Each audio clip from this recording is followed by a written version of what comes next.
നമസ്കാരം. Raf talk പോഡ്കാസ്റ്റിലേക്ക് എവർക്കും സ്വാഗതം. FIFA world കപ്പിൻ്റെ റൗണ്ട് ഓഫ് 32 മത്സരങ്ങൾ ഏതാണ്ട് അവസാനിച്ചുകൊണ്ടിരിക്കുകയാണ്. ഇപ്പം ഇന്നലെ പോർച്ചുഗൽ ഒരു ത്രില്ലർ പോരാട്ടത്തിൽ വിജയിച്ച് കയറി. ഇന്നലെ എന്ന് പറയാൻ നമുക്കിന്ന് പുലർച്ചെയാണ് കളി. അതുപോലെ സ്പെയിന് വളരെ ആധികാരികമായിട്ട് ജയിച്ച് കയറി. അപ്പോൾ നമുക്ക് കളി വിലയിരുത്താൻ വേണ്ടി നമ്മുടെ കൂടെ ഫുട്ബോൾ നിരീക്ഷകൻ ഷാബ് സാർ ഉണ്ട്. Welcome Shab sir. അപ്പം നമ്മുടെ ഫസ്റ്റ് കളി ഒന്ന് ജസ്റ്റ് ടച്ച് ചെയ്ത് പോകാൻ എല്ലാവരും കാത്തിരിക്കുന്നത് പോർച്ചുഗൽ വേഴ്സസ് ക്രൊയേഷ്യ മത്സരത്തിൻ്റെ വിശകലനത്തിനാണ്. കുറേ കമൻറ്റുകൾ റാഫ് ടോക്സിൽ വന്നു കഴിഞ്ഞു, പോഡ്കാസ്റ്റ് എവിടെ എന്ന് ചോദിച്ചിട്ട്. അപ്പോൾ നമ്മൾ ആദ്യം സ്പെയിൻ വേഴ്സസ് ഓസ്ട്രിയ ഒന്ന് ജസ്റ്റ് ഒന്ന് ടച്ച് ചെയ്ത് പോകാം. കാരണം ഇവർ തമ്മിലാണ് പിന്നെ കളി വരുന്നത്. സ്പെയിനും പോർച്ചുഗലും തമ്മിലാണല്ലോ. സ്പെയിൻ വളരെ ആധികാരികമായിട്ട് ജയിച്ചു അല്ലേ? പ്രത്യേകിച്ച് കളിയെ കുറിച്ച് പറയണമെന്നില്ല. വളരെ ആധികാരികമായിട്ടുള്ള സ്പെയിനിൽ നിന്ന് എന്താണോ പ്രതീക്ഷിച്ചത് അത് ഇന്നലെയാണ് സംഭവിച്ചതെന്നുള്ളതാണ്. കാരണം ഗ്രൂപ്പ് മത്സരങ്ങളിൽ കുറേയൊക്കെ ഒരു സ്പെയിൻ എന്ന് പറയുന്നത് റെഡ് ഹോട്ട് ഫേവറേറ്റ്സ് എന്നുള്ള രീതിയിലാണ് ടൂർണമെൻറ്റിലേക്ക് വന്നിട്ടുള്ളത്. പക്ഷേ എവിടെ സ്പെയിൻ്റെ കളി എവിടെയെന്നുള്ളതൊക്കെ ഗോൾഡടി എവിടെയെന്നൊക്കെ ഉള്ള ഒരു ആശങ്ക ഉണ്ടായിരുന്നു. പക്ഷെ അതൊക്കെ തീർക്കുന്ന രീതിയിലുള്ള ഒരു പ്രകടനമായിരുന്നു ഇന്നലെ ഉണ്ടായിരുന്നത്. ഇന്നലെ ഇപ്പോൾ ലമീൻ യമാൽ ഗോൾ അടിച്ചില്ലെങ്കിലും ഫസ്റ്റ് ഹാഫിൽ വളരെ കിടിലം പ്രകടനം, നല്ല രീതിയിലുള്ള പെർഫോമൻസ്, അപകടകരമായിട്ട് ഒരുപാട് നീക്കങ്ങൾ, ഒന്നുകൂടി പന്തടക്കത്തിലുള്ള ഒരു ചെറിയ ഒരു വിഷയങ്ങളും അതേപോലെ തന്നെ ഷോട്ടുകൾ തീർക്കാൻ കുറച്ച് ഷോട്ടുകളോടുകൂടി ഒന്നുകൂടി വരണം എന്ന് തോന്നുന്നു. ലാമിൻ യമാലിന് അതിന് കഴിയും. അത് കഴിയുന്ന മുമ്പൊക്കെ ഒരുപാട് ഷോട്ടുകൾക്കൊക്കെ തീർച്ചയായിട്ടും. പിന്നെ ആരാ ഗോൾ അടിക്കാന്നുള്ളതിന് ഉത്തരം ഒയർസബാൾ എന്നുള്ളത് തെളിയുകയാണ്. ഇരട്ട ഗോൾ, നല്ല ഫിനിഷറാണ്. അപ്പോൾ ആ പ്രശ്നം അവിടെ പരിഹരിക്കപ്പെടുകയാണ്, ഗോൾ അടിക്കാൻ ആരും എന്നുള്ളതിന്. പിന്നെ പെഡ്രോ പോറോയുടെ ആദ്യ ഇൻ്റർനാഷണൽ ഗോളാണെന്ന് തോന്നുന്നുണ്ട്. 3-0 വിജയം. ഏതായാലും ഇനി നമ്മൾ വെയിറ്റ് ചെയ്യുന്നത് പോർച്ചുഗൽ വേഴ്സസ് സ്പെയിൻ മത്സരത്തിനാണ്. അത് നമുക്ക് അവസാനം പറയാനായിരുന്നു. പോർച്ചുഗൽ ക്രൊയേഷ്യക്കെതിരെ 2-1 വിജയിച്ച് കയറിയിട്ടുള്ളത്. തീർച്ചയായിട്ടും വളരെ ഇൻട്രസ്റ്റിംഗ് ആയിട്ടുള്ള ഒരു ത്രില്ലർ സിനിമ പോലെ കണ്ട മത്സരം. അവസാനം ആ ഗോള് ഓഫ് സൈഡ് വിധിച്ച് റൂൾഡ് ഔട്ടാക്കി. കുറച്ചധികം സമയം അതിന് വേണ്ടിയിട്ട് വാർ ചെക്ക് ചെയ്ത് ഒക്കെ സ്പെൻഡ് ചെയ്തു. അത് ഓഫ് സൈഡ് ആണോ, എന്താണ് സംഭവം? അത് കുറച്ച് കോംപ്ലിക്കേറ്റഡ് ആണ്. അവസാനത്തെ ലാസ്റ്റ് സെക്കൻഡിലുള്ള ഗോളല്ലേ പറഞ്ഞത്, റൂൾഡ് ഔട്ട് ക്രൊയേഷ്യ ഓടിച്ചുള്ളത്. അത് ആക്ച്വലി എന്ന് പറഞ്ഞാൽ നമ്മൾ ഏറ്റവും ലേറ്റസ്റ്റ് ആയിട്ടുള്ളൊരു ടെക്നോളജി ഉപയോഗിച്ചുള്ള സംഭവമാണ്. അതായത് ഫുട്ബോളിൽ തന്നെയുള്ള അഡിഡാസ് ബോളുകളാണ് ഉപയോഗിക്കുന്നത്. അതിൽ തന്നെ ഒരു ചിപ്പ് ഉപയോഗിച്ചുള്ള സംഭവമാണത്. അതായത് നമ്മൾ പെരിസിച്ചാണ് ക്രോസ് കൊടുക്കുന്നത്. ആ ക്രോസ് കൊടുക്കുന്ന സമയത്ത് ആക്ച്വലി എന്താ പറയുക, നമ്മളിപ്പോൾ അവിടെ 20 നമ്പർ ക്രൊയേഷ്യയുടെ ഒരു മെറ്റനോവിക് പുതിയ സബ്സ്റ്റിറ്റ്യൂട്ടാണ്. അപ്പോൾ സ്വാഭാവികമായിട്ടും അത് മൂപ്പരുടെ ഒരു ഹെഡിൽ വളരെ ഫെയിൻ്റ് ആയിട്ട് ടച്ച് ചെയ്യുന്നുണ്ട്. ശരിക്കും ആ ചിപ്പിലാണ് ശരിക്കും അത് അറിയുന്നത്. പക്ഷെ ഒരു പക്ഷെ അത് ടച്ച് ചെയ്തിട്ടില്ലായിരുന്നെങ്കിൽ, അത് പെരിസിച്ച് ക്രോസ് കൊടുക്കുന്ന സമയത്ത് ഇവിടെ നമ്മൾ അസിസ്റ്റ് ചെയ്തിരുന്ന ആക്ച്വലി നമ്മൾ പസാലിച്ച് ഓക്കെ, ഈ പസാലിച്ച് എന്ന് പറയുന്നത് ആ ടൈമിൽ ഓഫ് സൈഡ് ആയിരുന്നില്ല. അപ്പോൾ ഇത് നമ്മുടെ മെറ്റനോവിച്ചിനെ തലയിൽ തട്ടിയതോട് കൂടിയിട്ട് ടച്ചിങ് സ്വാഭാവികമായിട്ട് ആ ടൈമിൽ ഇവിടെ ഓഫ് സൈഡ് ആയി. ശരിക്കും റെറ്റ്നോവിക്കയുടെ ഒരു റിഫ്ലക്ഷനോട് കൂടിയിട്ടാണ് വരുന്നത്. അപ്പോൾ ഒരു പക്ഷെ അവരുടെ ഹെഡിൽ തട്ടിയിരുന്നില്ലായിരുന്നെങ്കിൽ ഒരുപക്ഷെ അത് അതാണ് കളിക്ക് ശേഷം താരം പറയുന്നത്. എനിക്ക് തട്ടിയോ എന്നൊരു ചെറിയ സംശയം വന്നു, റഫറി ചോദിച്ചപ്പോൾ പറയുകയും ചെയ്തു. പിന്നെ ഈ ടെക്നോളജി വെച്ച് അത് കണ്ടെത്തുകയായിരുന്നു എന്ന് പറയുന്നുണ്ട്. അപ്പോൾ അതിൻ്റെ സംശയങ്ങൾ അവിടെ തിരിയാണ്. സമയത്തുള്ള നമ്മുടെ ലുക്ക മോഡ്രിച്ചിനൊരു ഭാവമുണ്ട്. അദ്ദേഹം ഓഫ് സൈഡ് ആണെന്ന് റഫറി പറയാൻ പോകുമ്പോൾ ഒരു ചിരിക്കുന്ന ഒരു മുഖമുണ്ട്. അതെന്തായാലും ആരാധകരുടെ മനസ്സിൽ നിന്ന് പോകില്ല. അത് അദ്ദേഹത്തിന് സങ്കടം ഉണ്ടായിരുന്ന ഒരു 3 തവണക്ക് തോന്നുന്നു അവര് ഗോൾ ഡിസലോ ചെയ്യപ്പെട്ടു. നമ്മള് ആ പോർച്ചുഗൽ ക്രൊയേഷ്യ മാച്ച് നമ്മൾ പറയുകയാണെങ്കിൽ ഫസ്റ്റ് ഹാഫ് സെക്കൻഡ് ഹാഫ് രണ്ട് രീതിയിൽ നമ്മൾ പറയണം. ഫസ്റ്റ് ഹാഫ് ആക്ച്വലി നമ്മൾ പോർച്ചുഗൽ ഡോമിനന്റ് ആയിരുന്നു ആ മത്സരം, സംശയമില്ല. പക്ഷെ നമ്മൾ എന്താ പറയാ, നമ്മൾ ഒരു ഓൺ ടാർഗറ്റിൽ നിരവധി അവസരങ്ങൾ ഇല്ലെങ്കിൽ കൂടി ഒരുപാട് ഡേഞ്ചറസ് ആയിട്ടുള്ള ഇടത് വിങ്ങിൽ നിന്ന് വലത് വിങ്ങിൽ നിന്നൊക്കെ ഒരുപാട് നീക്കങ്ങൾ ഉണ്ടായിരുന്നു എന്നുള്ളതാണ്. പിന്നെ ഈ സെക്കൻഡ് ഹാഫിലേക്ക് വരുമ്പോൾ ഫുള്ളി ആക്ഷൻ പാക്ഡ് ആണ്. അപ്പൊ അതിലാണ് ഈ പറയുന്ന അവസാനം വരുന്ന ഈ ഓഫ് സൈഡ് എന്ന് പറഞ്ഞ സംഭവമൊക്കെ ആക്ച്വലി എന്താ പറയാ, ഇതൊക്കെ പുതിയ ഈ ടെക്നോളജി. ഇങ്ങനെ നമ്മൾ 3 ഗോളുകൾ അവരുടെ ഗോൾ ഡിസലോ ചെയ്യുന്നത് കണ്ടു. ക്രിസ്ത്യാനോയുടെ ഒരു ഗോൾ ഡിസലോ ചെയ്യുന്നത് നല്ല ഗോളായിരുന്നു. അപ്പൊ ഇങ്ങനെയുള്ള ഒരുപാട് ആക്ഷൻ, ക്രിസ്ത്യാനോയുടെ പെനാൽറ്റി കണ്ടു, ഗോള് കണ്ടു, നോക്കൌട്ടിൽ ആദ്യത്തെ ഗോള്. അപ്പൊ അതിലേക്കാണ് ഞാൻ വരുന്നത്. CR7 ആദ്യ നോക്കൌട്ട് ഗോളാണ്. അപ്പം 41 വയസ്സും കുറച്ച് ദിവസങ്ങളായിട്ടുണ്ട്. എക്സാക്ട് ഡേ ഞാൻ മറന്നുപോയി, നമ്മൾ ഓൾറെഡി വീഡിയോ ചെയ്തിട്ടുണ്ട്. അതോടുകൂടി ചരിത്രത്തിൽ ഫിഫ വേൾഡ് കപ്പിൻ്റെ നോക്കൗട്ടിൽ ഗോൾ അടിക്കുന്ന ഏറ്റവും പ്രായം കൂടിയ താരമായിട്ട് അദ്ദേഹം മാറുകയും ചെയ്തു. എന്തായാലും ഒരു പെനാൽറ്റിയിലൂടെയാണ് അദ്ദേഹം ആ ഒരു സംഭവം അങ്ങ് ബ്രേക്ക് ചെയ്യുന്നത്. ഇതുവരെ നോക്കൗട്ടിൽ ഗോളില്ല എന്നുള്ള കുറേ പരിഹാസങ്ങളും കളിയാക്കലുകളും ഒക്കെ ഉണ്ട്. അതങ്ങ് തീർന്നു കിട്ടി. എന്ത് പറയുന്നു ക്രിസ്ത്യാനോയുടെ പെർഫോമൻസിനെ പറ്റി? അതെ, നോക്കൗട്ടിൽ ഒരു ഗോളില്ല എന്നുള്ളതായിരുന്നു വിമർശകരൊക്കെ അല്ലെങ്കിൽ ഹേറ്റേഴ്സ് ഒക്കെ പറഞ്ഞുകൊണ്ടിരുന്നത്. അപ്പൊ അത് ആക്ച്വലി അതിലൊരു ഒരു ആശ്വാസം കിട്ടിക്കാണും. പക്ഷെ അതിന് മുമ്പുണ്ടായിരുന്ന ഒരു നല്ല ഒരു ഗോൾ, വളരെ ഒരു എന്താ പറയാ, ഒരു ക്ലോസ് മാർജിനിലാണ് ആക്ച്വലി നമ്മൾ ഓഫ്സൈഡ് വിളിച്ചത്. അതൊരു കിടിലൻ ഫിനിഷിംഗ് ആയിരുന്നു. നല്ല ഫിനിഷിംഗ്. അതുപോലെ തന്നെ ആ ബോൾ ഗോളി ഒന്ന് അഡ്വാൻസ് ചെയ്തുകൊണ്ടാണ് അങ്ങനെ ലോബ് ചെയ്യാൻ പറ്റിയത്. എന്താ പറയാ, നമ്മള് കാരണം മാർക്ക് ചെയ്യുന്നുണ്ടായിരുന്നു. അല്ലെങ്കിൽ ഷോട്ട് തീർക്കാൻ പറ്റിയ ഒരു സാഹചര്യത്തിൽ ഉണ്ടായില്ല ക്രിസ്ത്യാനോ ഉണ്ടായിരുന്നു ആ സമയത്ത്. ഏതായാലും നമ്മൾ അത് നല്ല ബോൾ കൺട്രോൾ ചെയ്ത് നല്ലൊരു ലോബിലുള്ളത് നല്ലൊരു ഗോളായിരുന്നു. അതുണ്ടെങ്കിൽ അത് സൂപ്പർ ഗോളായിരുന്നേനെ. പക്ഷെ അത് റൂൾഡ് ഔട്ട് ആയി പോയി. ക്രിസ്ത്യാനോ കളിക്ക് ശേഷം പറയുന്നുണ്ട്, ഞങ്ങൾ നല്ല പ്രഷറിലായി പോയി, അവരുടെ ഒരു ഗോൾ വന്നതിന് ശേഷം ഞങ്ങളൊന്ന് പാനിക്കായി പോയി. പക്ഷെ എൻ്റെ പെനാൽറ്റി ഗോളിലൂടെ അത് റിലീസായി, ആ ഒരു പ്രഷർ റിലീസായിരുന്നു. അതോടൊപ്പം ക്രിസ്ത്യാനോ പറഞ്ഞൊരു കാര്യം, ഇപ്പോൾ കളി നടന്നത് ഇന്നലെയാണ്, അവിടെ ഇന്നലെയാണ്, നമുക്ക് ഇന്നാണെങ്കിൽ പോലും ടൊറൻറ്റോയിൽ ഇന്നലെയാണ്. ഉച്ച മുതൽ മൂപ്പർക്കൊരു ഫീലിംഗ് ആണ് പറഞ്ഞത്, പെനാൽറ്റിയിൽ കളി തീരുമാനമാവാൻ സാധ്യത ഉണ്ട് എന്നുള്ളൊരു ഒരു തോന്നലുണ്ടായിരുന്നെന്നും ഉൾവിളി ഉണ്ടായിരുന്നെന്നും പെനാൽറ്റിക്ക് പ്രിപ്പയർഡ് ആയിരുന്നെന്നും പറയുന്നു. എന്ന് പറയുന്നത് ചില ഈ ഗ്രേറ്റ് ആയിട്ടുള്ള പ്ലേയേഴ്സിന് ഇത്തരത്തിലുള്ള ഉൾവിളികൾ കിട്ടുന്നതിനെ പറ്റി മത്സരം ഞാൻ സത്യം പറഞ്ഞ ഫസ്റ്റ് ഹാഫ് തുടക്കത്തിൽ തന്നെ നമ്മൾ ബ്രൂണോ ഫെർണാണ്ടസ്, ആക്ച്വലി നമ്മൾ ഐ വാസ് ഷോക്ക്ഡ്. ഇപ്പൊ നമ്മൾ തുടക്കത്തിൽ ക്രിസ്ത്യാനോ എവിടെ ഉണ്ടാവേണ്ട ആ ഭാഗത്ത് ബ്രൂണോ ഫെർണാണ്ടസിനെ കണ്ടിട്ട് വളരെ അഗ്രസീവായിട്ട് ഷോട്ട് വീർക്കണം. തുടക്കത്തിൽ വളരെ ഡേഞ്ചറസ് ആയാലും ഇപ്പൊ ഫസ്റ്റ് ഹാഫിൽ ഏത് സമയം ഗോള് വീഴാം എന്നുള്ളതാണ്. പക്ഷെ ഓഫ് ടാർഗറ്റ് ചെയ്യുന്നു, കൊണ്ടുപോയിട്ട് ഡേഞ്ചറസ് ആയിട്ട്. ക്രിസ്ത്യാനോക്ക് 2 അവസരം, ഹാഫ് ചാൻസുകൾ കിട്ടിയിട്ടുണ്ടായിരുന്നു, ഹെഡ് ചെയ്യാനുള്ള അവസരം, അതുപോലെ മറ്റൊരു ഒന്ന് നമ്മൾ കോണ്ടാക്ട് ഉണ്ടായിരുന്നു, പക്ഷെ പോസ്റ്റിലേക്ക് തരത്തിലുണ്ടായിരുന്നു. അതേപോലെ തന്നെ നമ്മൾ ഇടത് വിങ്ങുന്ന ഒരു ഭാഗത്തുനിന്ന് നമ്മുടെ പെട്രോ, പിന്നെ അതേപോലെ തന്നെ ഇടത് ഭാഗത്തു നിന്ന് നമ്മുടെ റാഫേലിയാവോ നല്ല ഇത് വളരെ വേഗത്തിൽ ഒരുപാട് നീക്കങ്ങള് നല്ല രീതിയിലൊക്കെ ഓഫ് ടാർഗറ്റിൽ, ഓൺ ടാർഗറ്റിൽ വളരെ കുറഞ്ഞ ഷോട്ടുകൾ ഉണ്ടായിരുന്നു. പക്ഷെ ഒക്കെ ഡേഞ്ചറസ് ആയിരുന്നു. വരുന്നൊക്കെ എങ്ങനെയെങ്കിലും കണക്ട് ചെയ്തിട്ട് ഗോളാകാനൊക്കെ സാധ്യതകൾ ഉണ്ടായിരുന്നു. ഫസ്റ്റ് ഹാഫിൽ ഏത് സമയവും ഗോള് വീഴാം എന്നുള്ള ഒരു അവസ്ഥയിലാണ് ഉണ്ടായിരുന്നത് എന്നുള്ളതാണ്. പോർച്ചുഗലാണ് പൂർണ്ണമായിട്ടും ഡോമിനേറ്റ് ചെയ്യുന്നത് ഫസ്റ്റ് ഹാഫിൽ. പക്ഷെ ക്രിസ്ത്യാനോക്ക് പോയി അദ്ദേഹം ഒരു ഗോൾ അടിച്ചു, പെനാൽറ്റി ഗോളാണ്. Player of the match Cristiano അർഹിച്ചിരുന്നു. അത് ശരിയാണ്, ഫാൻസ് വോട്ടിങ്ങിലൂടെയാണ് പ്രധാനമായിട്ടും ക്രിസ്ത്യാനോ 81 മിനിറ്റിലാണ് 81 മിനിറ്റാണ് കളിച്ചത്. 81 മിനിറ്റ് കളിച്ചതില് ഓൺ ടാർഗറ്റിലുള്ളത് ആകെ 2 ഷോട്ടാണ്. ഒന്ന് നമ്മളൊരു ഫ്രീക്ക് എടുത്ത് വോളില് തട്ടി, പിന്നെ ഹാഫ് ചാൻസുകൾ 2 കിട്ടിയിട്ടുണ്ടായിരുന്നു. പിന്നെ കണ്ടത് നമ്മൾ പാസുകൾ, നെഗറ്റീവ് പാസുകൾ, പെട്ടെന്ന് നമ്മൾ ബോൾ കിട്ടുന്നത് സപ്ലൈ ചെയ്ത് കൊടുക്കുക എന്നുള്ളതാണ്. നെഗറ്റീവ് പാസ്, മൈനസ് പാസ് ആവാം, അല്ലെങ്കിൽ എങ്ങനെയാണോ ബോള് പെട്ടെന്ന് കൊടുക്കുക എന്നുള്ള രീതിയിലാണ്. വേറെ കൂടുതൽ റിസ്ക് ആയിട്ടുള്ള കളികളിലേക്കൊന്നും പോയിട്ടില്ല എന്നുള്ളതാണ്.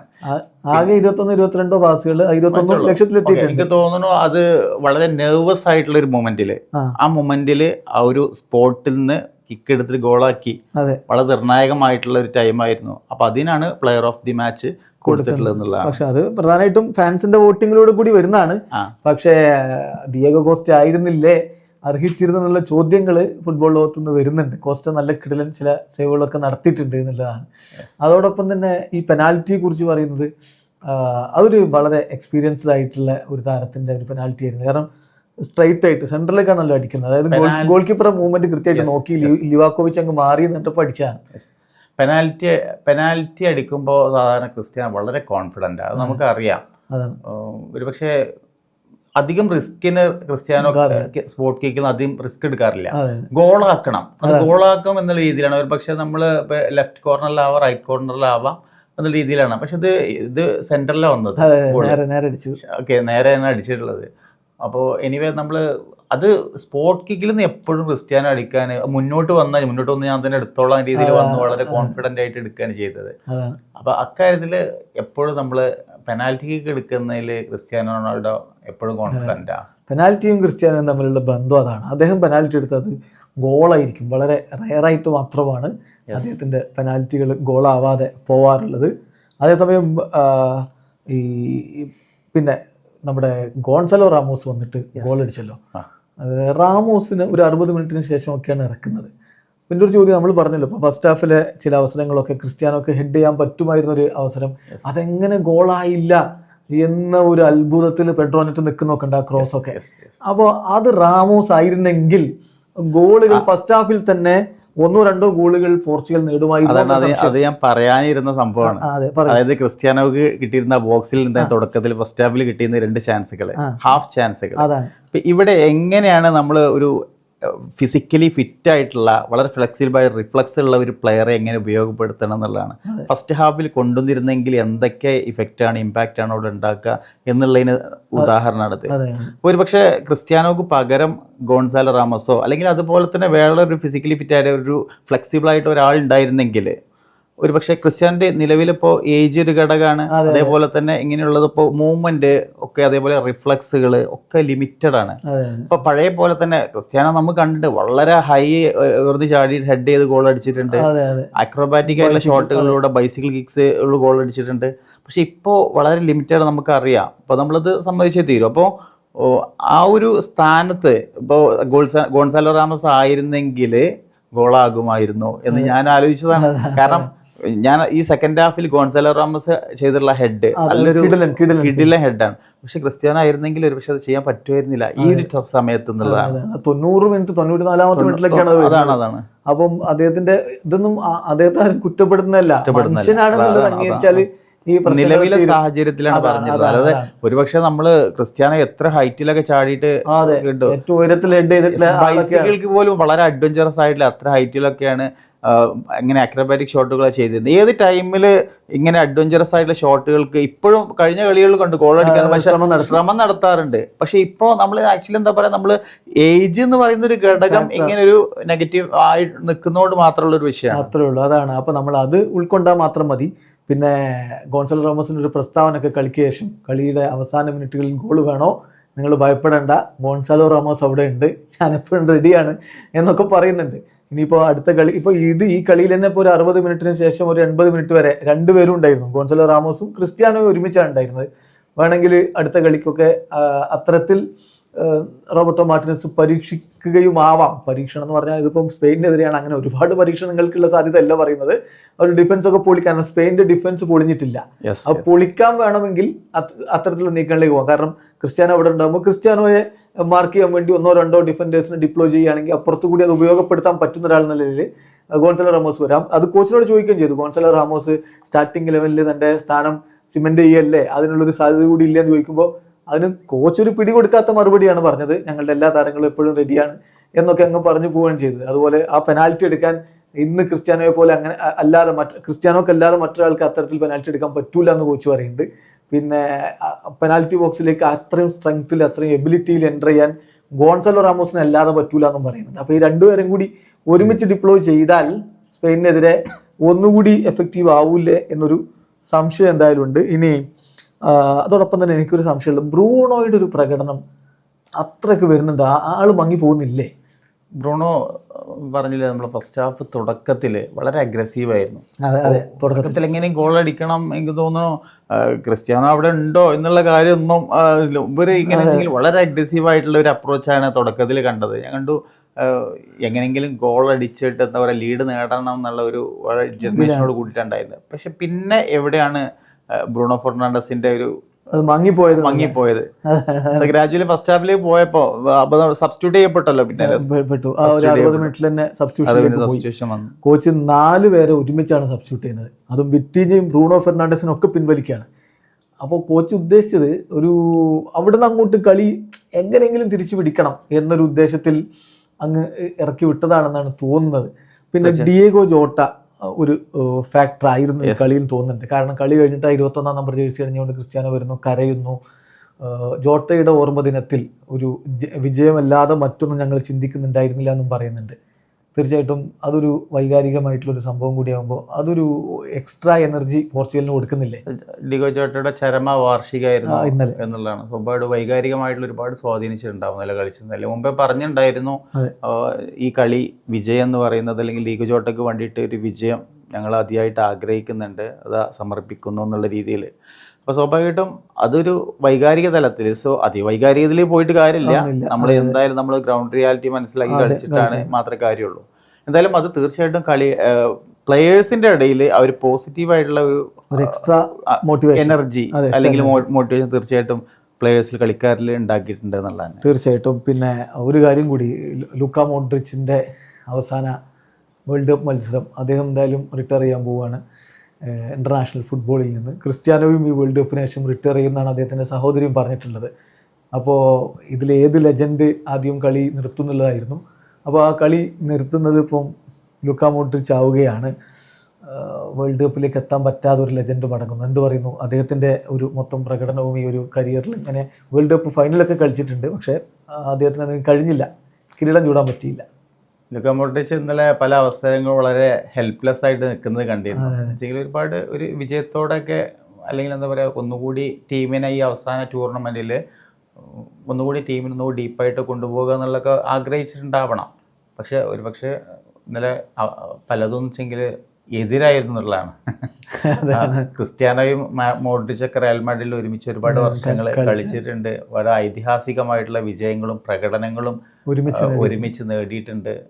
ലൂക്ക മോഡ്രിച്ചിൻ്റെ ഒരു സാന്നിധ്യത്തിലാണ് നമ്മുടെ ക്രൊയേഷ്യ എന്ന് പറയുന്ന കൺട്രി ലോകകപ്പിൻ്റെ ഫൈനലിൽ എത്തുന്നത്. അപ്പം അങ്ങനെ അത്രമാത്രം നേട്ടങ്ങൾ ഒരുപക്ഷെ ലൂക്ക മോഡ്രിച്ച് എന്ന് പറയുന്നത് ആ ക്രൊയേഷ്യ എന്ന് പറയുന്ന കൺട്രിക്ക് ഫുട്ബോൾ എന്ന വലിയ അത്രമാത്രം കോൺട്രിബ്യൂഷൻ നൽകിയിട്ടുണ്ടെന്നുള്ളതാണ്. തീർച്ചയായിട്ടും ഇതിൽ അദ്ദേഹത്തിന് വേൾഡ് കപ്പ് കിട്ടിയില്ല എന്നുള്ളത് ശരിയാണ്. പക്ഷേ 2018 ആ പ്രകടനത്തിന് അദ്ദേഹത്തിന് ബാലൻഡ്യൂർ കിട്ടുകയുണ്ടായി.